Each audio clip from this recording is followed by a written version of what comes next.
Today to a collaborative workshop with Eventbrite. My name is Josh Ray, and I'm a part of the NYC Hands-On Tech team. If this is your first time at one of our trainings, thank you for coming and welcome. Our program is a collaboration between Google, AmeriCorps, Hands-On Network, and New York Cares. And we help nonprofits around the city operate more efficiently by using technology. We're lucky to have Angela Giacchetti here today, Eventbrite's NYC marketing manager, to lead the training. Angela previously worked for a nonprofit and is especially excited about how all the ways nonprofits can utilize technology to run successful events. I know she has helped us with a number of answers and questions when we started using Eventbrite this year to manage our own events, and I'm really excited for her to get started. So with that, I'll hand it over to you. Thank you. I'm actually going to turn this off. Welcome. Can everyone hear me? Welcome, everyone. Thank you all so much for coming. And huge thanks to Google and Hands-On Tech for helping facilitate this training. So I'm actually having a tech question right now. The slides aren't advancing. But I work for Eventbrite, so you have all registered for this event and checked in for this event on Eventbrite, so you can say now that you're Eventbrite users, which is really cool. But can I get a show of hands for anyone that has had an event on Eventbrite before? Oh, cool, awesome. That is the best scene. So you all work for nonprofits, and nonprofits have all kinds of events, fundraisers, volunteer trainings. So how many of you have like one event a month? Show of hands. More or less. So we're gonna have a training about event technology. So we'll be going over how to use Eventbrite and various other social media and promotional tools to make your events bigger, better, more conversational, and really promote your events so that you can really influence the ticketing cycle. So we'll talk a little bit more about that.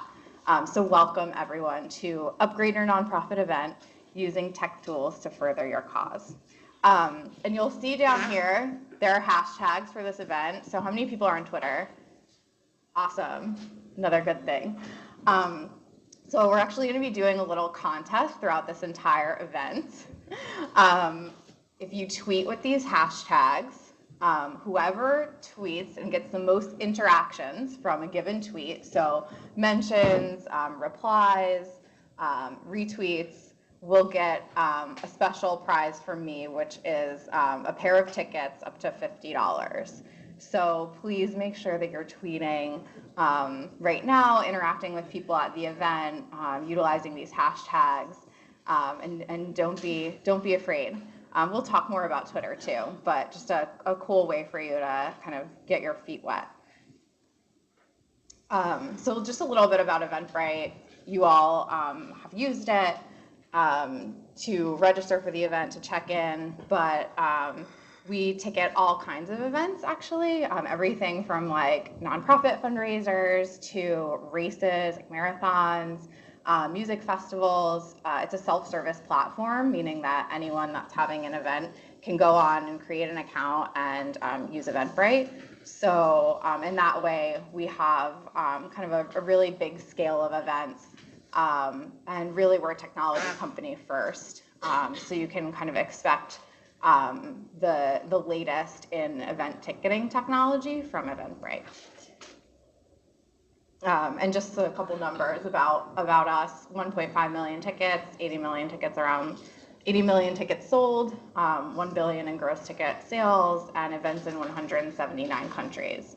Our headquarters is actually out in San Francisco. I'm here in New York, but we have people using Eventbrite all over the world, which is really cool. So just a little bit about return on investment in terms of fundraising events, but this kind of goes for all of your events. You know, you really are putting in a lot of time and a lot of effort. I know coming from the nonprofit world that, you know, you're in really small teams, often really strapped for cash and strapped for time and wearing 1,000 different hats. So you really want a big return on your investment in terms of planning an event. So whether that is increasing donations, raising awareness, I think ultimately it kind of maximizing your ticket sales really has to do with both of those things. So we're really going to talk right now about maximizing your ticket sales. So I mentioned the ticketing life cycle before, but we're going to just overall dive into how the ticketing life cycle works and then how we can influence that. So on average, we did a little bit of research with all of our nonprofit events, and we found that fundraiser tickets go on sale about 4 to 6 weeks before the event. You may start the planning a little bit farther out, but then you're not selling your tickets or sending out your invitations until about 4 to 6 weeks out. But then what happens is you have a big spike and things go silent. And then right before the event, when you're running around like a crazy person and wondering where are all the tickets going to come from? Are the volunteers going to show up? If it's a volunteer training, is the money going to come in if it's a fundraiser? And then all of a sudden you get another big spike right before the event. And that's really nerve-wracking, and it doesn't kind of help things progress upward. So the moral of the story is people procrastinate. So we're going to talk about how we can not let them procrastinate. And like I mentioned, front-loading ticket sales is important. So getting an idea of how many people are coming to an event or how much money an event will raise ahead of time is really important. However, 88% of fundraisers sent invitations when the tickets went on sale, but again, like I mentioned, there's not a whole lot of promotional activity between then. And that's, for a lot of different reasons. It gets hectic. There's, a lot of planning that goes into an event. So we're going to talk about being proactive. So what that means is creating a marketing and communication plan for your event before tickets go on sale, setting an attendance goal, working backwards from the date of the event until the first invite goes out. So, a lot of times events are planned on the fly, which is, totally fine. Even if you have 2 weeks or 4 weeks out from an event, you can still take that date and work backward and talk about your benchmarks and your goals in terms of ticket sales or registrations in advance. Plan your promotional activity based off of this calendar. So we're actually going to do an activity where we talk about creating a promotional calendar together. And check back frequently. If something's not working, it's totally okay to pivot away from it and then refine your marketing strategy and then track your progress. And so we'll talk about some tools too that track progress and really help you find out what's working so that you can double down on it and what's not working so that you can pivot away from it. So content calendars, I just mentioned these. This is a really great way for you to identify the date of your event and then work backward. So for instance, this is actually a Google Calendar. And the cool thing about using Google tools is that you can, especially when you're working with either your internal team or a team of volunteers, you can add people to the calendar or add people to a Google Doc, and they can see what's being worked on all at once. So you don't need to deal with emailing people, spreadsheets back and forth. All of your volunteers or all of your team members can be on the same page at once. And with an event, that's really important because it's kind of like all hands on deck. So with this particular calendar, you can see that the conference is the 25th, and there are all of these benchmarks set up prior to the event. So you can see the kind of varied levels of activity, tweeting every day about it, writing blogs with a partner, emailing lists. So not only does this kind of give a clear picture of what should happen when, it also allows you to see all the different promotional activities that you should be engaging with before the event. So So yeah, you can see that there's kind of a variety of different means. You're not just promoting on social media. You're not just relying on an email list, or you're not just relying on updating your website. You're really utilizing the full kind of rainbow of promotional activities. And then you can see, well, oh, we're leaving out this. We have a partner list, or, what about our Facebook page? You can really see big picture. So when you're planning out your content calendar, these are kind of some things to consider. The strategic times that are important for these activities. So actually in Eventbrite, you can send emails via the promotional tool. So when you set up your event page, on the sidebar, there are promotional tools, and built in, you can actually email people directly. Many of you, I'm sure, received an email that was much like this for this training. You can also, I'm sure many of you have email lists from your organization using like MailChimp or Constant Contact, that are more these blanket newsletters. But for emailing in general, the most strategic times to plan these are Tuesday through Thursday, 9 a.m. to 11 a.m. So you're going to get higher open rates, meaning people are going to open the email, and you're going to get higher click rates, meaning that people are not just opening your email and exiting out of it, but they actually have the time to click the link, purchase the ticket, go through that process. Other popular promotional channels, your website, Facebook, Twitter, LinkedIn, community calendars, partner lists. Really, this kind of depends on your event, right? Like your big gala fundraiser, maybe it's appropriate to do all of these. A smaller volunteer training, well, maybe your volunteers are not on LinkedIn, so maybe it's something to leave out for this time. So really thinking about the content of the event and then what promotional channels make sense. And so one of the really important things that I like to do, sorry, I'm like hitting my mic. One of the most important things that I do is creating some kind of incentive around your ticket sales, especially when you have a lot of time out. So for your bigger events or events that are much farther in the future, doing like an early bird sale where someone gets, however much off, doing a flash sale. These are things that make people feel like there's a sense of urgency or excitement about buying their tickets. Also, incentives are unbelievable. It seems like it's not that big of a deal to get a t-shirt or a signed book, but it really makes it special, it makes it stand out, and it does go a long way. So if you're doing a benefit, maybe instead of doing gift bags, at the end of the event, for all the attendees, maybe doing something really special for your first 100 registrants. And then rewarding your successful partners and committee members. So, maybe you have a partner either at another organization, or maybe your board of directors really hustles for you. So maybe you want to send them special discount codes. That's something that I've done with conferences many times. If you know that there's a community that is, has a ton of active people in a certain area, hey, you know what? Here's a discount code for your community. There's 20 discount codes. Would love it if you can include my event in your email list. A really great way to throw your biggest champions a little extra something. So we're talking about being proactive.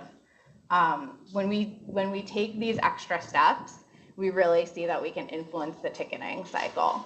So instead of having a huge rise in ticket sales at the beginning and then silence, and then at the last minute when you're wondering if the event is going to be successful, you can really start tracking your progress farther out. So this is what an Eventbrite page looks like, actually. This is just an example. There's a lot of customization features, but this is a really great example of the tiered ticketing. So if you wanted to do these flash sales or an early bird price, this is what that would look like. And so So this is just like a good example, and you can do it whatever way you want. So if you want to have it visible to the public, that's one way. Or if you wanted to do these private discount codes where you type in New York Cares at checkout, you would do enter promotional code. So there are kind of different ways that you can do it based on the type of event and the community that you're working with. So this is very relevant to nonprofits. I think it's really important for us to not think about events just as events. This is a much bigger thing. It's much more important. Engaging with the community, whether it's the community that you're serving, your community of funders, is really important. I think everyone here, that's why you're here, because you see events as kind of an important part of your game plan. And so something that's really important when you're setting up your ticket information, doing custom fields is really important so that you can collect all of that really great data. How did that happen? I think. Oh, I'm just gonna keep talking for a second. So how many of you use like Razor's Edge or Salesforce or something to track your data? Yeah. So you know that information is really important, like who gave when, who went to what event, who's a volunteer, who's on your board, who's just like one of your super champion, awesome people. And so it's really important that as you grow that community that you can identify who those new people are. So if you have someone who's gone to an event for the first time, I know that this often came up in my life as a fundraiser, was like, well, how did this person find out about the event? And if you're not collecting that data, you're like, well, I don't know. Or then you have to go and talk to someone on your board and, oh, actually, it's so-and-so knows so-and-so, and it becomes this really complicated thing. But if you can gather this information up front when you're doing your ticketing and registration, then you don't need to do the work later. So when you set up your event page, you can set up custom fields. So when you registered for this event, for example, you provided not just your name and your email address, but the organization that you work for and some other information. That's really important. So thinking about what data do we need to know from these people? Do we need to know people's dietary preferences? Is this a gala and we need to know if someone's allergic to something? These are all things that you can do when you're setting up your event page, and something to think about when you're planning your promotion. And then thinking about the long-term versus your short-term gains. So maybe you want to get 200 people to come to your event, but maybe you want to engage with those people after. Maybe you want to send a survey out afterward. Maybe you want to invite them to your next event. So these are things to think about when you're setting up your ticketing. Maybe you want to add in a little box that says, would you like to get updates about our future events? Or maybe you want to send a survey via SurveyMonkey. You can do that actually with Eventbrite's integration. So, and then you can also think about collecting donations even for people who can't attend. So, maybe you're throwing an event and it's $100 ticket. You know that there are quite a few people in your community who really care about what you're doing. That's out of their price range, or they can't attend. So adding in an option for people to donate is also something really important to think about. And again, something that you can do on Eventbrite. So you can have a ticket that's by donation only. Actually, how many of you do that? Do you, when you have an event? Pretty common and really important. So ultimately, when you're thinking about all these various forms of outreach, you really want to be thinking about what's the call to action, or what's the ask, which is a very common, I think, way that fundraisers frame it is what's the ask. And so I think when we're in person, oftentimes this becomes a little bit easier, but even thinking about when you're using technology tools, thinking about what's the ask and really driving people to registration. So making sure that in your emails or in your updates, you're providing your links to registration. You are saying, please sign up here. making it really clear to your audience when you're promoting your event. And just as like a little side note, Bitly, has anyone ever used Bitly? Awesome. So for those of you who don't know, if you go to bit.ly in your browser, you can shorten links to websites to make them really easy to share. And actually, once you have that link, Bitly stores all of the tracking information, so it can tell you like who clicked the link, when, how many times it was clicked. And so that's really important too for you to know, like, okay, we use this link in both Facebook and Twitter. And on Twitter, it was clicked on X amount of times, and on Facebook, it was clicked on X amount of times. And maybe your Facebook is like so much more active than Twitter. Well, now you know, right? And so moving forward, you can promote your events on Facebook, and maybe you use Twitter for something else.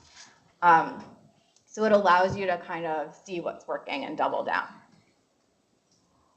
So we talked a lot about content and about planning your promotion process.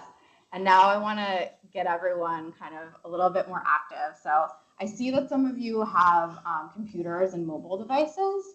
For those of you that don't, totally cool. But I want to drive us all to a sample calendar that I've created for this training.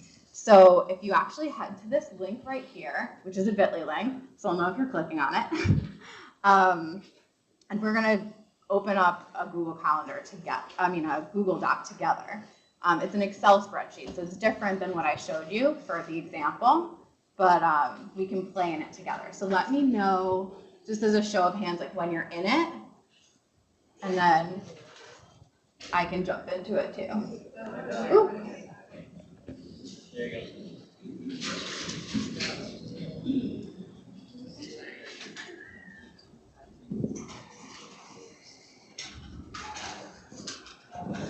Yeah.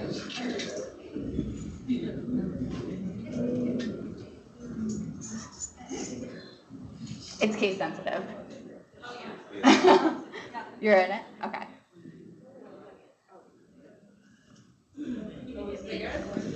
I can't make it bigger, but can you see it on that screen maybe? So it's bit.ly/124 lowercase I uppercase A 8 uppercase F as in Frank. Is anyone having a problem?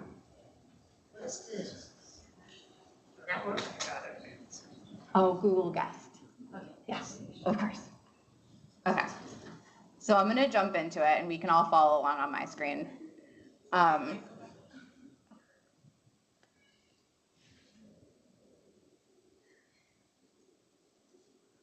So 124 lowercase I uppercase A 8 uppercase F. And it's okay. I'm going to open it up on my screen. So this is another example of a content calendar. It's kind of a little bit small here, but I see that there are 14 other people in it. So this is a great tool that you can use with when you're working, say, remotely with volunteers or maybe in office with your team. You can kind of see who's in the document, and you can chat with each other like I just did right now. But this is another way for you to track what kind of content you are promoting when.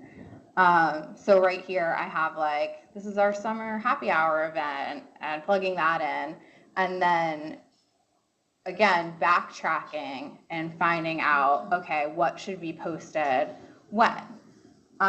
So I just want us to, I want you to think about what might work for you.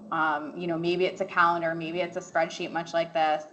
And I just want to take a couple more minutes to do a quick activity where you've turned to your neighbor, 3 people, and come up with 3 promotional outlets that have worked for you, and just kind of quick share with each other, just top 3. Maybe at your organization, it's your email list, your Twitter, and your Facebook, and just kind of share that with each other. And I'll just take some suggestions from the audience in 2 minutes.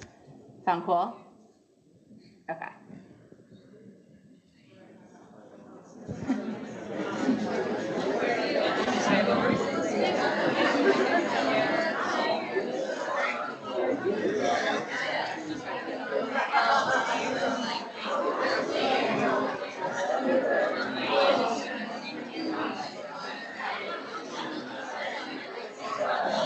Good. People are tweeting away. I can bring that around if you want. So people can say if you are national. Sweet. Well, we can turn it on the side. Yeah. Anything else? Maybe water? Yeah. Good. I'm going a little bit over, so I'm like trying to be really quick. Yeah. And someone was asking me if like they could get the slides afterwards, and so I didn't know. Oh, that shouldn't be a problem. Okay. Yeah. We're gonna have a recording too, so like they can look at it later. Yeah. Totally. We'll find a way to share the content. I'm not used to being mic'd. Awesome.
All right, everyone.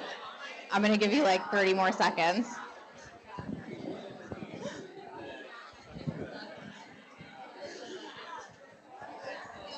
All right.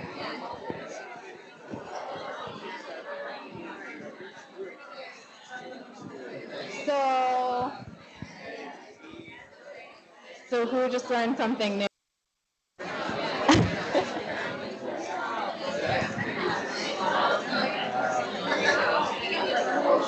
I hate to break it up. Hey, y'all. I'm so glad. This is awesome. Also gave me like a Twitter break, and I really like what I see. I'm glad the muffins are good. So I want to, who learned something about like a way that someone is promoting their events that maybe they're not doing or they haven't thought about before? Do you want to share with the... Sorry, I'm like totally putting everyone on the spot. Sure. My colleague here shared that he does direct mailing to put out the word for his events, and we haven't really done that in the past, so I'm going to think about doing that for our next event. Yeah. It's actually, it can be really effective, and I think sometimes it can have that surprise and delight element. People don't often get mail anymore, so if it's something really special, I actually got a photograph from an event after an event with the Girl Scouts, and it was like really just a special picture from the event with the kids, and it made me feel really awesome. So yeah. The other thing is, my partner here said that with their emailing, they do personalized emails, which is something that we don't do. So that was interesting. Yay! So there's a couple ways to do this, but actually you're totally spot on. There's a difference between an email newsletter, which is like, you speaking as the organization and maybe adding some other information in, and then sending an email that's personal. With the Eventbrite tools, promotional tools, you can do both. And actually, a lot of folks that got an email about this event got a personal email, so it has your name in it, and that's really different. I think, like, you know, it just does, it has a different feel and can drive registration in a different way. As I was looking at this spreadsheet of events, I wondered if there's a way to sync it to the Google Calendar, so these items are coming up on the calendar so that everybody can see where they're at. Gotcha. If you're like using a spreadsheet and then you want it to go. On it, so are they corresponding to calendar entries? This is just a spreadsheet. I find that, like, I mean, since we're at Google, I'm sure that we can get a more solid answer on this after, but but I think it also kind of depends on what works for you. Like, using a spreadsheet might work for whatever reason, maybe because, like, there's more data in there versus using a Google Calendar. I just wanted to show y'all, like, two options, and so that you can see maybe what might work better for your organization. But yeah, you're right. I mean, it's just like the date. So, I mean, you can set up reminders in Google Docs. So anytime someone updates that document, everyone gets an email that's on the doc, which is a really kind of great way of keeping everyone on task. Did anyone learn? I want to share some promotional. What's up? Can we ask questions? I want to hold Q&A until, like, general Q&A until the end. I kind of want to get people thinking about different promotional outlets. Right now. Yeah. I was just wondering, I'm looking at this content calendar and I see things like you're posting sort of about your event, and as on the other content calendar, the Google one, like 3 times a week, and or more than 3 times a week on one channel. And if I know from our agency, if we did that on our channel, we would get unfollowed because you're sort of flooding it. So is there a balance that you can sort of maintain, or do you recommend posting multiple times a week? Because I know Facebook's algorithm doesn't really allow all your people to see all your posts all the time. So we're going to talk about social media best practices in a second, and we'll totally hit on it. And if we have any more questions about that, we can talk about it. But I mean, frequency is kind of one of these sticky issues, because you're right. If you're posting just promotional stuff all the time, you will get unfollowed. But that also really depends on the social media channel. So if you're posting to Instagram, like, who follows an animal on Instagram? Just any animal, Lil Bub, Manny the Frenchie? No, okay. There are lots of, like, yeah. See, everyone's like I do. You weren't the only one. Yeah. So, like, these folks post pictures of, like, their cat or their dog like 30 times a day, and it's actually, people respond to it really well because it's always up there, up there. So if it's kind of this, like, surprise and delight, happy, feel good content that's being pushed out all the time, that actually ends up having a very positive response. Same thing with Twitter. I post to Twitter 10 times a day minimum, and it seems like a lot, but then it's always kind of top of page. So we'll talk a little bit more about social media. Did anyone hear about, like, any promotional efforts that are just, like, out there or really different? I'll share some with you. I did an event once, and we went out into the park with balloons and tied flyers to the balloons and gave them out to people. So I want us to think about technology, but also want us to think about how that translates into real life. So what we did was we put promo codes on all of those flyers, so we knew exactly how many tickets we sold based on that effort. So there are ways that you can kind of tie in the tech tools that you're using into these like mailers and in-person promotional efforts as well. And then also, I think a huge thing that we tend to not think about so much in the nonprofit world is events directories, listings of websites that have listings of, like, top nonprofit events in your area, or, like, community websites, things like that. So really amping up your partnerships with other organizations. Yeah. On the balloon side, how many did you sell in relation to the same tickets sold? Because I always feel like people are not going to make the leap from a piece of paper to go to the web and actually do something. Is it effective in selling? Well, with street marketing like that, like, we definitely did a lot of research on where to go, who to target. It was an arts event, so we were very specific in the people that we were trying to reach. It wasn't a huge effort, but it made for some really great photos. I want to say, it was a small percentage overall, but it was also really targeted and based on research. So that's another thing to think about. And again, this all really has to do with data, making sure that your data is really clean and well researched. So I'm going to move on right now. I'm sorry. We'll have Q&A and open the floor up at the end too. But we're going to jump into social media now, which I'm sure that we have kind of a lot of varied levels of experience in the room, especially seeing as some of you know who Lil Bub is. But first I want to talk about Twitter. Right now we're using Twitter for this event. And really, I want to talk about hashtags first. I know that now Facebook has hashtags, which was like the most awesome thing that happened to me that week. But long story short, a hashtag is a word with the number symbol, and it's used to search things on Twitter. This is really important. If you want your events or really any of your content to kind of be taken to the next level, it needs to be tagged appropriately with the right hashtag. So for nonprofits, NPO, nonprofit, big ones, social enterprise is SOCENT, very active community on Twitter. So you can actually go and do some research on what hashtags are really prominent in your community. I know SUSTI is one for sustainability. So really thinking about what your organization does and then what are the hashtags with that. When I worked in women's issues, we used Fem2 a lot. So there are ones that are very specific to your communities that you should take advantage of. And you want to think about branding your events with these hashtags as well. So just like I came up here and I gave you some hashtags to use, we're going to have some really great takeaway from this event. And also people are able to participate in the event that couldn't make it. And so, something to think about when you're planning your event is what hashtag are we going to use and how are we going to tell people about it? So thinking about putting it on your event page. I sent it out in the email to y'all. So there are different ways that you can kind of get people to engage with that. And this is the visual is, an example, a good example of that. But just talking about Twitter content in general, to your point, you don't want to be posting just like, go to our event, right? That's not really that interesting. I hate to say it.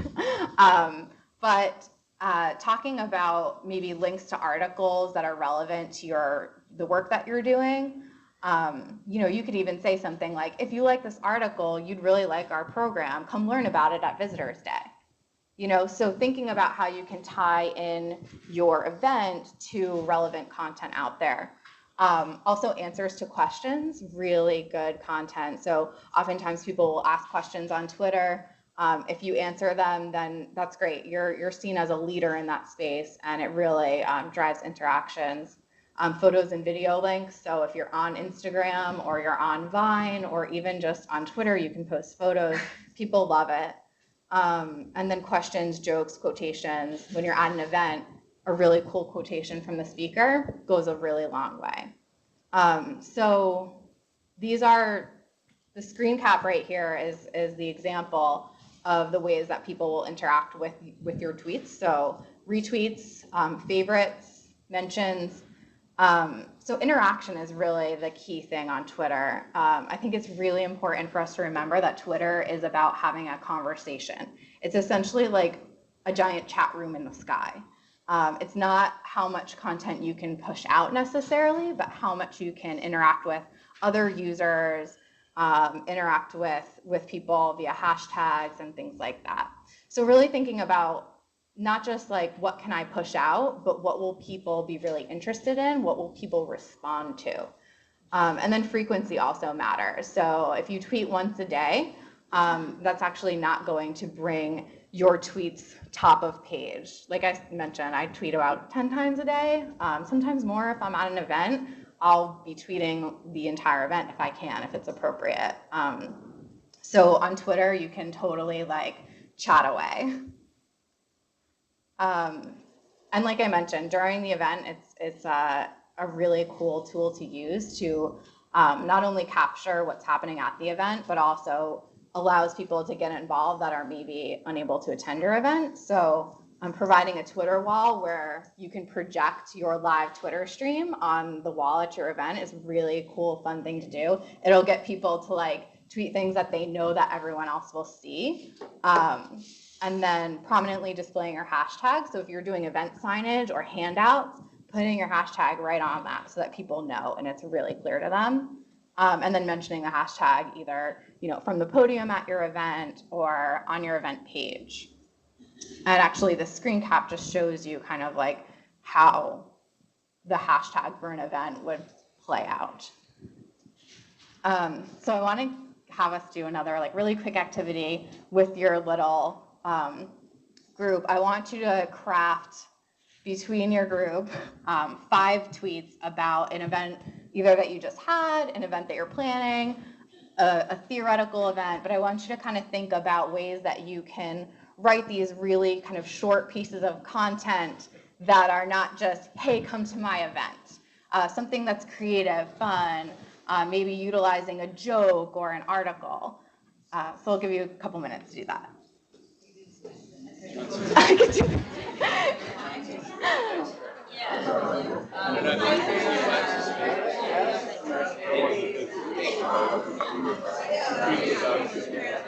Uh-oh. Running over for real.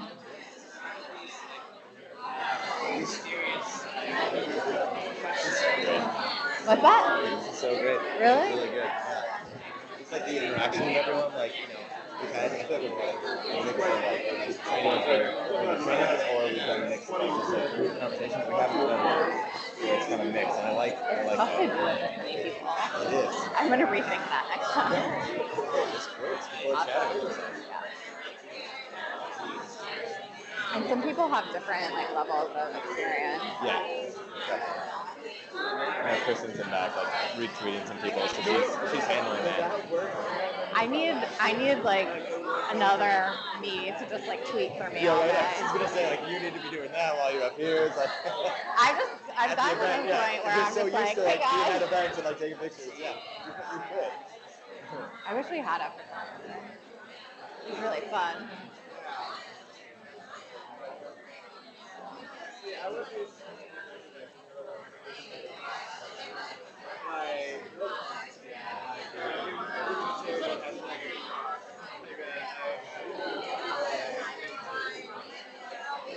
It was our highest attended event, by the way. That's awesome.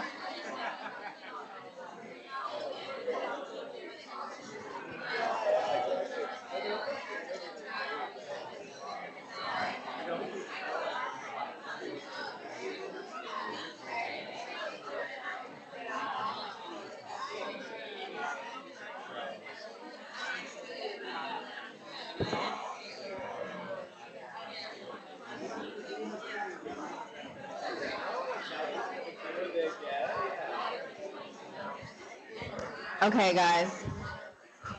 Do we have some great writers in Does anyone have like the most fantastic tweet I've ever heard that they want to share? I know that there are some people laughing, so I know someone has some good ones. Any just general ideas that were interesting? I heard you mention Vine. You want to share? Just real quick. Sorry to put you on the spot. I don't know, for the race last year, one of our volunteers, we have a really big race in September. By the way, it's September 21st, Prospect Park. Anybody want to come? Race for the kids. We'll talk. Hashtag race for kids. Anyway, we had this guy last year, like a year and a half ago, and I think it would really translate well to Vine, but Vine wasn't as popular or didn't even exist back then. And he couldn't be at the race or couldn't train for the race in New York. He was in Paris, and he taped a video of himself on YouTube running through Paris, like being like, race for kids, and then he'd run like through the Eiffel Tower, like in front of the Eiffel Tower, and he'd be like, race for kids. He'd run down the Champs-Elysees, and like he was running with like his big brothers, big sisters of New York City t-shirt. And we thought that was just such awesome content, so we share like that. So we are always looking for people who are creating content for us, and we promote those because that's so much better than anything we could ever push out for ourselves or our volunteers taking the initiative and doing that. That is so freaking He was cool. fun, yeah. That is awesome. Yeah, I mean, I think now that there's Vine and now that Instagram has a video feature, there are different ways that you can kind of engage your champions like that in a really like quick way. You know, it takes how many minutes to get someone to talk about your organization or do something really awesome like that. So that's really cool. And I mean, you can use that now to promote your race for years to come. And so I think it's really also important to flag that awesome content from your awesome people to keep reusing it. Like that would be so cool to put that on the event page, which I'm sure it's on there, you know. Cool. So I'm gonna move on because we're like in a time crunch, but I hope that you tweet some of these sample tweets with our hashtag. So we're gonna dive into Facebook really quick. Facebook actually just acts very differently from Twitter as a social media platform. Not all social media is created equal, and Facebook is just really different. You shouldn't post 10 times to Facebook. So we're just gonna talk a little bit about best practices for Facebook. Eventbrite has a Facebook integration. So when you create your event on Facebook, especially those of you who are working with certain demographics, like teenagers in general, or you know, if you find that your Facebook following is really strong, utilizing Facebook events is a really good idea. And so you know, plugging in all your information in your Facebook event, and then you can link it to your Eventbrite page. So there's a Facebook app. We were actually one of the first companies to build on Facebook's open API. So basically what that means is when you create your Facebook event page and your Eventbrite page, you can link them together so that on your Facebook page, when it says RSVP, it actually will say buy tickets, and then it'll direct to your Eventbrite page. And the reason that you want to do that is obviously so that you can collect your donations or your money in that way. And also too, like when people have to register for an event beyond RSVPing, they have skin in the game, right? If they're providing their email address and they're saying, yes, I'm going, they have a certain level of commitment. And so I think that's why it's really important to think about things in a little bit beyond like yes, no, maybe, and really thinking about trying to get people to commit to coming to your event. So this is a really great way to have Facebook and Eventbrite interact with each other. And just some general tips on Facebook. Posting regular updates, really important, like staying active, not just letting your Facebook page just kind of like sit in the background and maybe you only update it when you feel like there's something interesting, but really like, you know, once a day, going on there, seeing what other organizations are doing, and keeping up with people who are mentioning you or interacting with you. But Facebook, cute stuff, really does well on Facebook. The post of mine that's done the best out of any other post is a picture of a cat dressed up like a hamburger. No joke. I was promoting an event that was for Burger Fest, and I just found this awesome picture of a cat dressed up like a hamburger, and it's like, you know, above and beyond anything else. So really thinking about how you can like be funny and cheeky on Facebook, people respond to that really, really well. And also inviting your attendees to share on Facebook when they register for your events. So Eventbrite also has this really cool Facebook integration where when they register for the event, they can also connect with Facebook to see which of their friends are going. So like I'm sure all of you, I have a couple friends that are just like on it with events. The events that they go to are cool and they're totally up my alley. So I know if like, you know, JD is going to an event, that event's going to be cool. So when I connect with Facebook, I can see which ones of my friends are going. So especially if you have like a young leadership council or something like that, just telling them like, hey, when you register for the event, make sure you connect with Facebook so that you can really utilize your social network to help drive registrations. And then when you're updating your Facebook page too, make sure to tag people in your posts, whether it's like your community partners or individual attendees when you're doing your photos, VIPs and other people. So that will really kind of like help your content go beyond just the followers of your page. So something that you mentioned too is like Facebook has a lot of algorithms that dictate kind of who gets to see your content. So the more you can tag people and the more that you can kind of utilize the social web that is Facebook, the more people will see your posts. So we're going to talk really quick about different social media tools that you can use to make your efforts on Facebook, on Twitter, and on your various other social networks more fruitful. So, it can be really kind of daunting to even just manage a Facebook and a Twitter account, especially when, maybe that's just a small part of what someone on your team might be doing. But there are tools that we can utilize that are mostly free that can help us make this easier. So scheduling your updates is really important. I actually did not do this for kind of the bulk of when I started to do social media personally and professionally. And I was like, how do people update Twitter this much? Like, this is crazy. Well, guess what? It's not always live. A lot of folks use tools like Hootsuite, which is totally free, to schedule their posts. So you write out your tweet and you can go ahead and click schedule and you can choose the time and date. So maybe you want to be strategic about this. It's within your content calendar, or you can have it just auto post in a queue. So basically it'll just like come out randomly at a time that Hootsuite has determined that your followers will see it. So you can do one of those two things, but either way, go ahead and schedule those posts so that you're not feeling pressured to update your Twitter at that very second. Or maybe you're going on vacation, or maybe it's a weekend, right? And you don't want to be promoting your event on a Sunday afternoon. Go ahead and schedule it. Sprout Social is another scheduling tool that also has a lot of metrics built in. So it'll give you a lot of really, really rich data. However, they have a pricing structure that's different from Hootsuite. I think Hootsuite is just an awesome tool because almost all of the features are free. And you can also, Hootsuite, you can post to Twitter and Facebook and a couple other social media platforms. So you can kind of manage all of your stuff on that dashboard. And then there are other free services like Tweet Chat and Twitterfall that can help you either host an event on Twitter. So have any of you ever been to a Twitter chat? Yeah.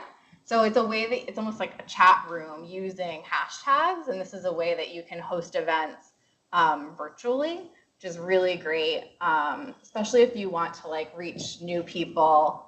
There are a couple really awesome Twitter chats right now, like on sustainability, like solar energy, things like that.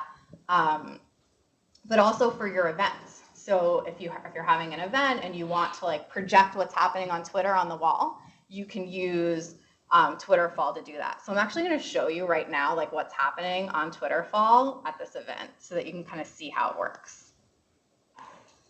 So these are hashtags for the event, and I just plug them into Twitterfall right here on the side, and you can see what y'all are talking about right now. So this is like, it's just a really fun thing to do when you're at an event, or if you want to stay on top of a certain hashtag. So for instance, if you're working at an organization that's dealing with something where there's something political happening and you want like up to the minute updates, you can go ahead and use Twitterfall for that too. So you just plug in your hashtag and it literally falls down like a waterfall. It's pretty cool. I really like this. Kitten dressed as hamburger. So really cool kind of tools of the trade to play around with. But it's also important to use tools for after your event to see, to track your success and also to celebrate your success. So like I mentioned before, you can ask for feedback and share surveys that you did. Maybe you want the survey that you did after your event to be public, and you can go ahead and share that on Facebook, or maybe make a blog post and share it across all of your social platforms. But another really cool tool that I like to use for events is Storify. This is a screen cap of Storify, and basically what you can do is plug in the hashtags for your events, or search different Twitter handles, so maybe the Twitter handle of your organization or your partner organization, and it pulls in all of the social media updates from like all over the internet, so what people are saying on Twitter, Instagram, and it pulls it into this awesome story. And it's this really cool way to share with people what happened at the event. Like, your experience over here on this side of the room is going to be really different from the experience of someone over there, at this event. And so it's really cool for you to send out kind of an update to your audience about the event that kind of gets them to see things from bird's eye view. And it's also really shareable. So if you, if you had a really successful event and you're going to be doing it again next year or in a month, you can use the Storify from the previous event to promote your upcoming event. So really cool. It's something that you should all play around with when you get home. But then also thinking about metrics. So I've been kind of talking a lot about data, and that's important from like a fundraising perspective. But I think it's also important from your perspective as an organization. You want to make sure that your resources are being used to the best of their capabilities, right? And so if something isn't working, it's important to know that so that you don't spend your time doing it next time.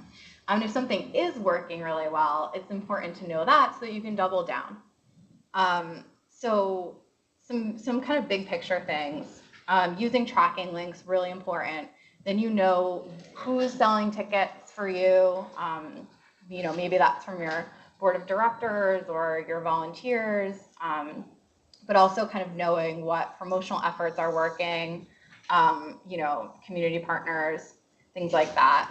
And actually, when you go into your Eventbrite page and you go into to manage your page, you're going to see this awesome pie chart that tells you exactly which promotional efforts are working. So I just actually pulled this from an event that I did recently, and you can see email invitations. You can see the corresponding, actually those did really well for this event. There's another one for social, search and directory. So that's like what lives, how the event is discovered within the Eventbrite platform. So people who are just other Eventbrite users who are finding your event. Facebook shares, mobile, so people who find your event through our mobile app, things like that. And then you can also create custom tracking codes. So if you have a promotional partner, you can find out like which percentage of your sales or site visits are coming from that. It's really important stuff for you. And then also looking at your Facebook Insights. I just kind of pulled a screen cap from that. And there are two different kinds of Facebook Insights. This is when you go into your admin on your page, it's the top section. And I don't know about how y'all handle that, but sometimes I just like breeze right past it and I don't look at it. But this is really important data for you to know. So it gives you information about your users. It'll give you the demographic information so that you can really cater to that. So say, you find out that like actually the people that look on your Facebook page are mostly your volunteers and maybe not your board of directors. So maybe catering the content specifically to them and not bombarding them with stuff that wouldn't be relevant. So it'll give you that information, and then also your interaction insights. So that's like how many people are viewing your page, how many people are liking particular posts. And again, like this is how I know about the cat hamburger. I know because Facebook says that it has X amount of views. And so that's really important for me to know, like, hey, people really love cat pictures, and so you might be surprised too. And you might want to play around with different content. Like maybe you want to do something that seems really out of the box or different and really check those metrics and you'll know for sure. And then Sprout Social, I mentioned before, has amazing data from Facebook and Twitter. And if you use that as your, main social media tool, you're going to get information about your reach, which is just how many people are seeing your posts, and then kind of your interaction level. And it gives awesome information about your growth. So I think it's important. Sometimes we just think about like, oh, we had 10 Facebook fans last month and now we have 50. And so that means we're doing great. And the fact of the matter is that that's just one metric. And that's great. It's great to see that that is growing, that your numbers in terms of followers are growing. But like, maybe it didn't grow the next month, but maybe people are just interacting with you more. Maybe you're getting more retweets, or people are commenting on your Facebook photos more. And that data is just as important as how many followers you had last month and how many followers you had this month. So it's really kind of important to think about kind of the quantitative insights and the qualitative insights. And I want to take a couple minutes to open up the floor to general questions about content, about social media best practices, about event promotion best practices. So when we got invites to this event, it didn't suggest to us to invite our Facebook network, but what about inviting your professional network? What if you wanted to invite your LinkedIn network? Is that a possibility? Not in the same way. Like, it doesn't have the kind of register on LinkedIn. However, I think in that case, you might want to use like a tracking link or something like that and just share it on your LinkedIn wall. And there are kind of different ways to utilize LinkedIn. I didn't touch on it because not everyone has a community that's really active on LinkedIn, but you can share it with your own personal contacts on your like LinkedIn wall. But I know a lot of organizations will have groups for like their board of directors or their young professionals. People love to put their charity accomplishments on their resume. And so I think it's really important when you're thinking about LinkedIn as like a digital resume, you can be sure that people are very proud of that work. And so finding a way to get them all together on LinkedIn so that you can market your events to them and just kind of, have a community place for them to gather, I think is really important. Especially when you're dealing with donors, you're not going to get the same interaction with them on Facebook just because of like the demographics there. Yeah, actually, just to piggyback off of that, we work with youth, so our Facebook page primarily targets the youth that we work with and does not, I don't know if we have any donors on there at all. And so we're trying to just start to use social media to reach more of our donors. Mm-hmm. My only concern would be that because of the demographic issue, if we start to do more social media, the donors that we have that are of an older generation, would there be any risk of them feeling, oh, they're too hip, like they become hip and we don't feel connected to them anymore or anything like that? Yeah. Is that ever a risk? And if so, yeah, what could be a way that we could do to target that, to add but not detract? I think that's an issue like a lot of organizations, especially that work with kids face or like teens. Just a couple things. You can't change your audience. Like, your audience finds you in a way on social media. So if you find that like your Facebook is really popular with younger folks, I think it's okay to just kind of utilize that instead of trying to change it, and maybe find a way to connect with donors online in another way. So maybe it's creating a LinkedIn group, so that you don't have to kind of constantly try to figure out, well, do I post this on Facebook or whatever? So maybe trying to keep those constituencies a little bit separate would make things easier. And would you do updates on LinkedIn the same way that you would if it were Facebook? Yeah. In the group on LinkedIn. But another thing too to think about on Facebook is like, just thinking about if you are appealing to these like really vast audiences, which I mean personally, from Eventbrite, we connect with organizers and attendees, and so that can be kind of a tough thing because people are looking for different kinds of content. So that's why we keep I keep my Facebook a little bit more general and fun and playful, and not trying to be quite so targeted because I know that there are just the demographics are kind of all over the place. So just kind of understanding that that's how it is. Thank you. Okay. Couple things. First, do you know of an integration with the Google Calendar, integrating the Google Calendar with a WordPress calendar? That I don't know, but perhaps we can get someone to answer that question from Google. But I'll get back to you on it. Yeah. Second, what are the Eventbrite fees for an event? Right. So free for free events, which we have a lot of organizations like this event was free. And then we have special nonprofit rates. So if you're a 501c3 nonprofit, just like any other service, you'd send in your paperwork and it's 99 cents a ticket plus 2% of the ticket sales. And there are two options on Eventbrite. You can either have your attendees pay for the fee, which in the nonprofit world is, I think, almost expected. Your donors or your audience does not want you to pay any fees. Or you can actually choose to pay them yourself, so you can take care of it on the back end.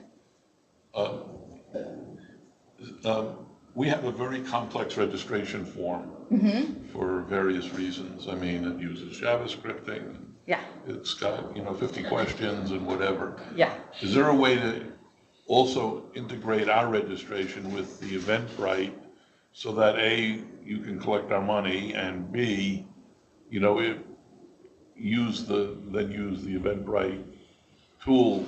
Right. So Eventbrite is full service, so we don't we wouldn't do anything that like would overlap, but we have customizable registration forms. So any question that you want to ask, you can ask via customizing that, and we can kind of talk more too about maybe like some specific things that you want to do. But we also, like, for example, I know someone in here does a race.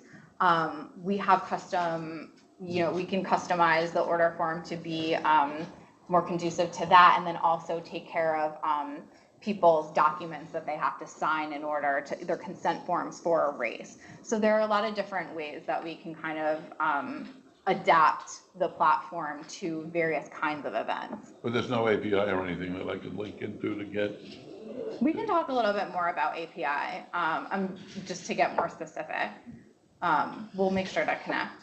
And once we're done with Q&A, we'll kind of open things up to just, y'all answering questions with each other, and you can talk to me. So we'll take like a couple more questions, and then I want to kind of continue this sharing that we've been doing, which has been really cool. And you can integrate the calendar with WordPress. Oh, you can? Yep. Awesome. So we have a few different events each year, but our biggest event is our gala, which we recently tried to use an app for registration at the event. So when people came in, we marked them that they were there. Yeah. And one of my questions is, for registration with Eventbrite, is there a way of, so that if we have multiple people signing people in on iPads or whatever, if it syncs together? Yeah, so one of the other important points of data that I failed to mention is that you want to know how many people are registering and buying tickets, and then how many people are actually attending. That's a huge, huge thing, especially for galas.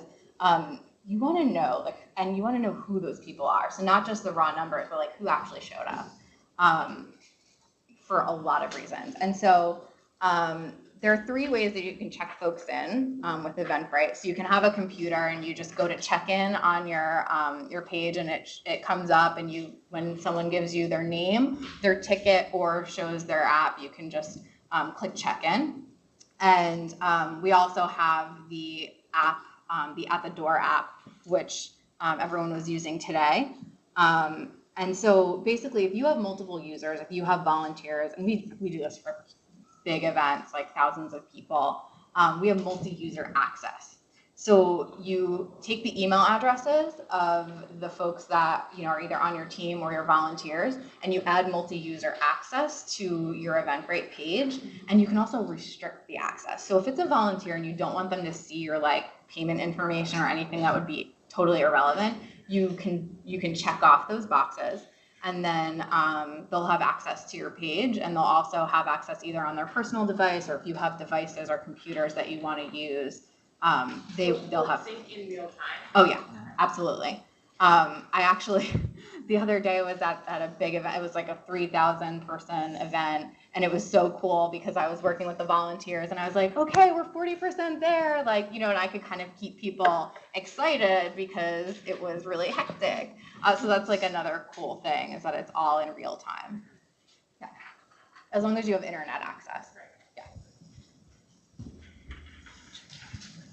In the same sort of line of tracking attendance, I use Eventbrite for our volunteer orientation, so that's obviously something that's free. Mm-hmm. And it's something that we've only started this year. And while in using Eventbrite, our outreach has grown a lot more, we're getting more people to sign up, our attendance rates have plummeted. We went from about 70% using just emails last year to 40% using Eventbrite. And I was just wondering if you have any suggestions about using the tools already in place to increase those numbers and really connect with the people that have already connected with us. So it's your attrition rate or your drop off rate. So 100 people will say yes that they're going, and then 20 people will show up. Is that what Right. you're So talking about? previously we would have 40 people sign up and 35 would come, and now we're getting 100 people sign up, which is great. Lots of people interested. Yeah. But only 40 of them will come. Okay. A couple things. I mean, that's for free events. The average just across industry is 50%. So if 100 people sign up for your free event, you can expect that a reasonable expectation would be 50%. But there are a couple of things just like you can influence the ticketing life cycle, you can influence how many people show up to your event when it's a free event. First of all, just having a registration platform does help because and whatever that is. When people have to actually RSVP to something, the attrition rate is lower. But then also setting up within Eventbrite, you can set up reminder emails, and there's an automatic one that happens 48 hours out from your event. So I tend to keep that set up for most events. Some people like to delete it and make their own. But then I also like to do one 24 hours in advance and 12 hours in advance. You can schedule these for whatever time makes sense for you. So you can schedule it, for whatever time of day or, a certain amount of hours in advance. But I think oftentimes we're scared to bombard people with reminder emails, but they do help. And also too, I mean, when you think about it, sometimes people aren't checking their email that they use for, some people will use a different email address for to register for things than they actually use for their personal email. So I think it's important too to put that on the order confirmation or on your order form or on your event page. Make sure that you're using an email address that you check regularly, because we'll send you very important updates about this event.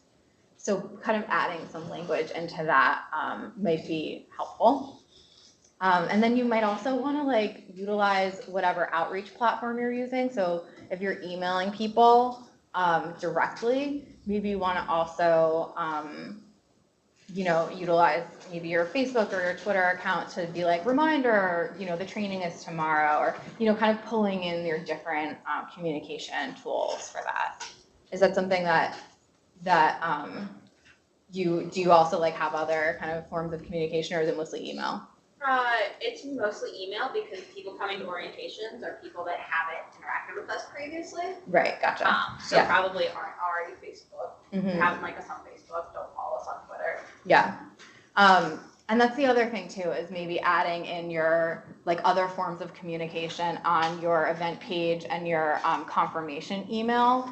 That's another great way to kind of get people to connect with you prior to the event. So yeah, making sure that you add in that information would be helpful. And we can talk too about, maybe, I've had some organizers do some more creative things too with reminder emails. Sending people like either a funny picture or maybe like a tool that they can use. I have an organizer that sends like a playlist to their attendees, in advance of the event, really give them something that's sparkly and cool. So maybe, that's not appropriate, but maybe there's also some kind of way to incentivize them attending.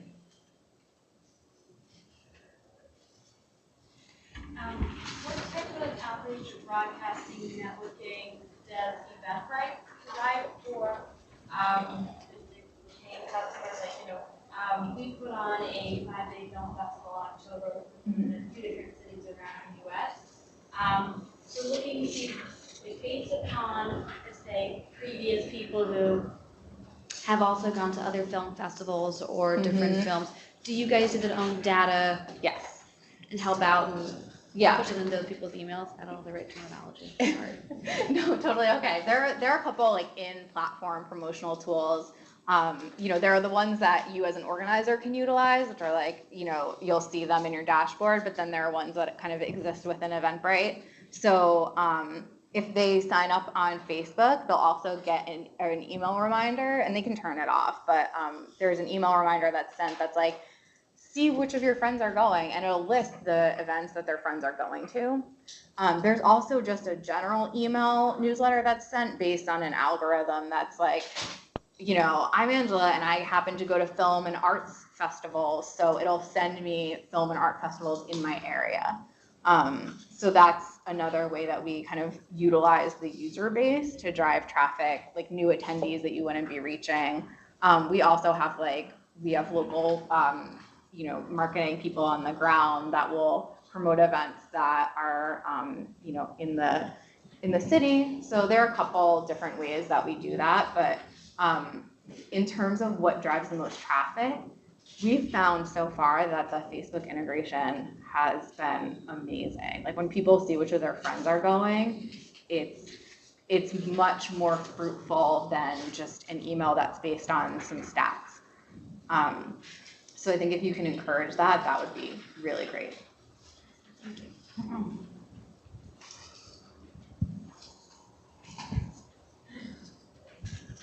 We like Eventbrite for our events and used it for our gala this year for the first time. With Kickstarter, we did our first Kickstarter campaign, and we had a little trouble integrating the two. So could you address what that is like? Yeah, so if you're doing crowdfunding, but you also wanted tickets, what was the prizes were tickets to our gala. I mean, there's a couple of different ways that you could manage that. I actually did an event too that part of the prize was tickets to the event, and the data collection had to happen on the Kickstarter end first, So right now, I don't believe we have a partnership with Kickstarter, but yeah, the data collection would have to be from the Kickstarter campaign, and then you could bring it into Eventbrite. But some cool ways to do that, because I know sometimes when people win tickets, they don't always want to redeem that, or not win, but they're buying in for the tickets, but maybe they can't go. I often find that people are actually from out of town that fund a Kickstarter campaign, so they can't attend. So what you could do is do discount codes and email everyone the discount code for the ticket, so that you then, if they don't redeem it, you still are opening up the rest of your ticketing for that event. If that makes sense. So not placing a hold on those tickets in case they don't actually redeem them. But we can talk a little bit more too, about that. I think this is something really cool that a lot of nonprofits are doing, is utilizing crowdfunding and other tech tools kind of beyond events. So it's really cool. Can you handle raffles and silent auctions with Eventbrite? There's a couple different ways to do it. It's kind of one of those things that just involves you as the organizer customizing your Eventbrite page. So what I've seen in the past is organizers who will have an Eventbrite page for their actual event, and then having a separate one for their raffle.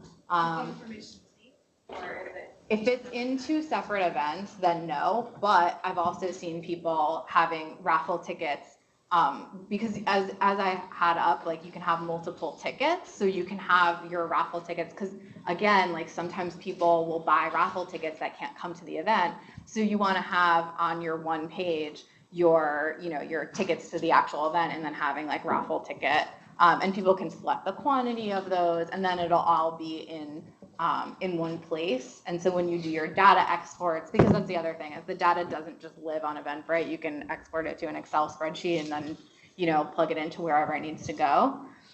But in terms of a silent auction, you could do something similar, but it would be a little bit tricky because of the different price levels. So I think it definitely lends itself more to doing your raffle tickets, or doing like by donation only, because we do have that field.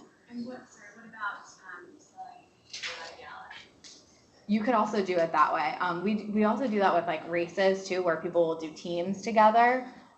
So there's a couple features where you can have people like buy their, you know, I can buy 10 tickets, and then like basically what you're gonna do is set the ticket to be minimum quantity, like 6, because that's how many are at a table. And then you can actually have the organizer plug in the contact info of their attendees, or it can be just theirs. So that's another kind of pain point that I experienced, is like, oh, well, we don't know who the other 6 people are.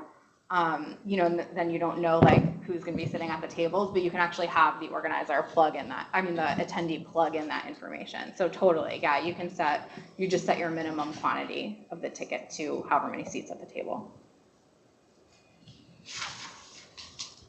Sorry, I have another question. It's okay. So for our agency, we have a lot of board members who don't necessarily know how to use anything online, but they will email. Everyone's laughing because everyone agrees.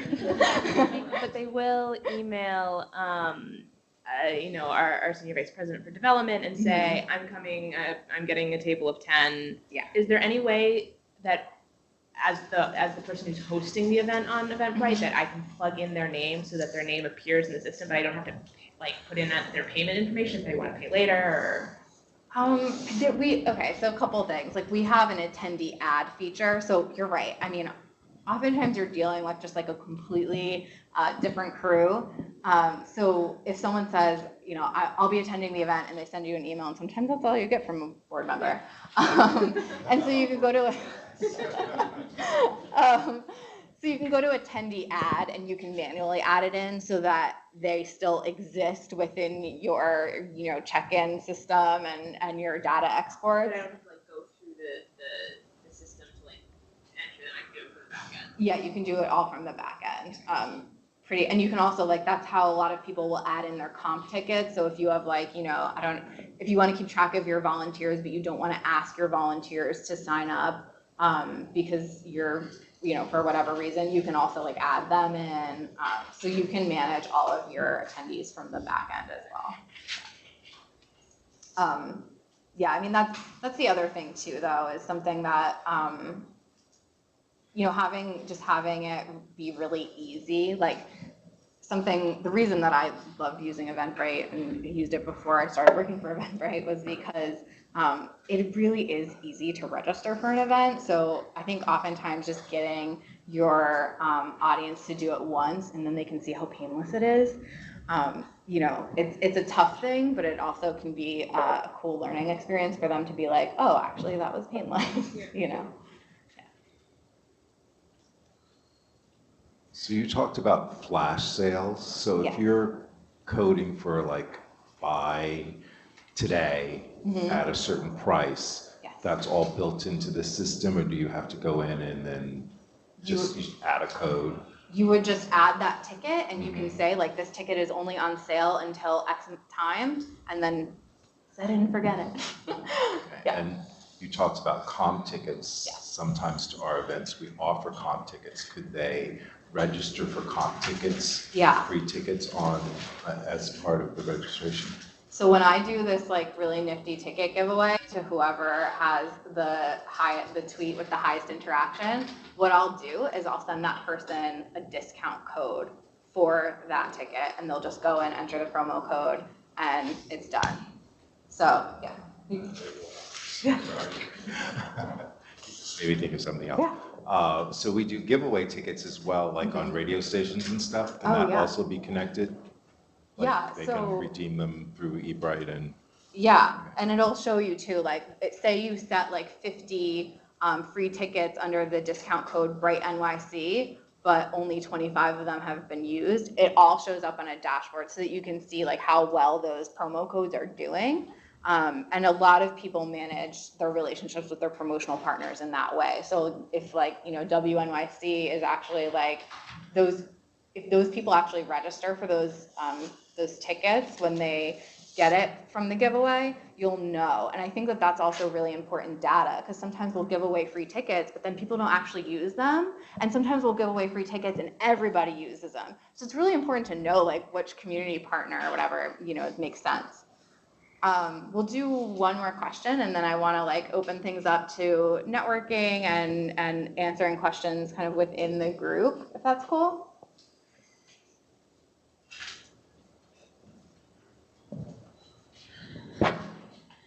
Hi, I'm Janie Ho. I actually work for LinkedIn, so I just wanted to give like a quick tip. So if you just Google LinkedIn for, like LinkedIn for journalists, LinkedIn for nonprofits, LinkedIn for promoting your event, there are so many reputable sites like Mashable that just give 10 simple steps for everything. So just Google like LinkedIn for promoting your event. And then when you do status updates, you can actually pick any of your 52 maximum groups to share it with. And then we give you specific data on who's viewing that, who's clicking on that share. And then you can also create subgroups. So if you ask the major nonprofit parent, you can create a subgroup within New York. And then be on the lookout, we have LinkedIn check-in coming. So you can integrate everyone's LinkedIn information. That's very key for people with money. For your events, it's so much easier than taking anything paper. We're using that a lot with colleges too, and college is actually going to explode on LinkedIn pretty soon. That's our fastest growing demographic. We get about 1 million new signups a week on LinkedIn, and the fastest growing demographic by far is going to be colleges, and with university pages coming out, we're actually going to help college students choose where to go based on the alumni, where they work, and how successful they are. So. I think on that note, I think like, you know, one of the huge takeaways is just how important data is. And I know that it's like really tough when you're in the thick of things and like, you know, wearing your 30 different hats. And, you know, most people that are planning events at nonprofits are like, you know, running 6 other shows. But I think it's really important to just keeping your schedule on track, and then also really looking at that data, you know, not just for the development folks, but just, you know, for your entire team to know what's working, so you can keep doing what's working. So yeah, and feel free, please, like, that's my contact information. Find me on Twitter, on Facebook, email me any questions. I'll be here. Can we give a round of applause to Angela real quick?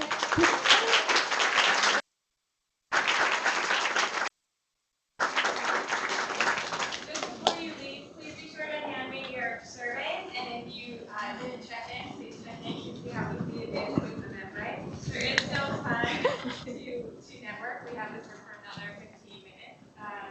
We also have YouTube for nonprofits.